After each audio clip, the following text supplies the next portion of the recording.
Olá pessoal, eu sou o Marcos, aluno do curso de Licenciatura em Matemática da Universidade Federal de Pelotas, e esse é o programa de apoio ao LIF, o Laboratório Interdisciplinar de Formação de Educadores. O jogo de hoje ele se chama Trilha da Divisão. É um jogo para ser aplicado com os alunos do terceiro ano do ensino fundamental e é um jogo para trabalhar as operações da divisão, o cálculo mental e a resolução de problemas de operações com divisão. Certo? O que a gente vai precisar então? A gente vai precisar de duas bolinhas, podem ser feitas de EVA, certo? Que vão marcar como o aluno vai avançar no tabuleiro. A gente vai precisar de um tabuleiro, certo?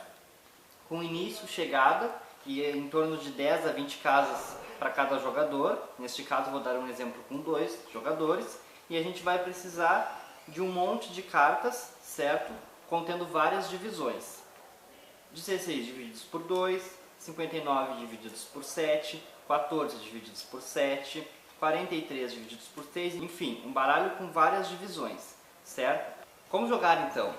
Pega o baralho, que contém as cartas contendo as divisões, e embaralha, colocando as faces contendo as divisões viradas para baixo, certo? Como é que o aluno vai avançar então no tabuleiro?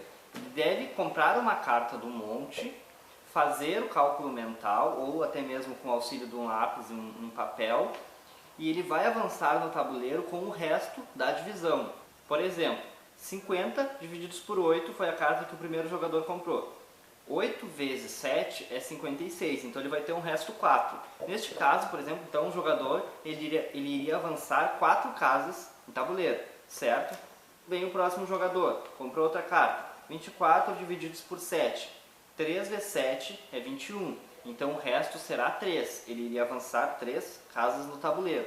E se a divisão for exata, por exemplo, 24 divididos por 8, que dá 3, a gente não tem resto. O aluno vai avançar, ele não vai avançar? Bom, o aluno não avança, certo? Se a gente não tiver um resto, ele compra uma nova carta do monte, até com que ele compre uma carta em que ele consiga avançar.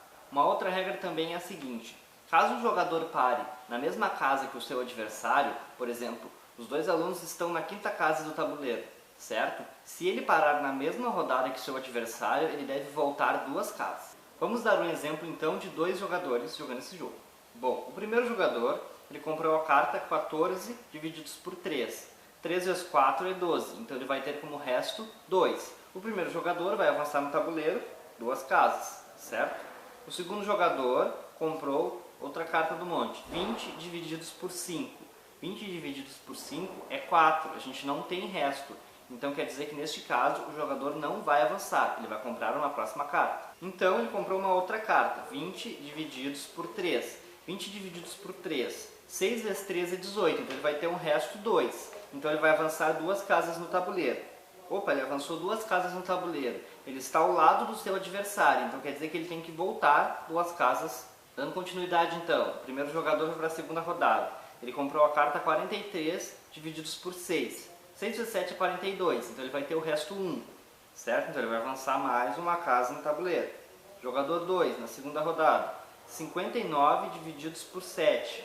8 vezes 7 é 56. Então ele vai ter um resto 3. Esse jogador vai avançar 3 casas no tabuleiro. 1, 2, 3. Novamente esse jogador caiu ao lado do seu adversário, então ele deve retroceder 2 casas. E assim o jogo continua até que um dos jogadores alcance a linha de chegada e seja o vencedor. Bom pessoal, espero que tenham gostado do vídeo e continue nos assistindo. Até mais!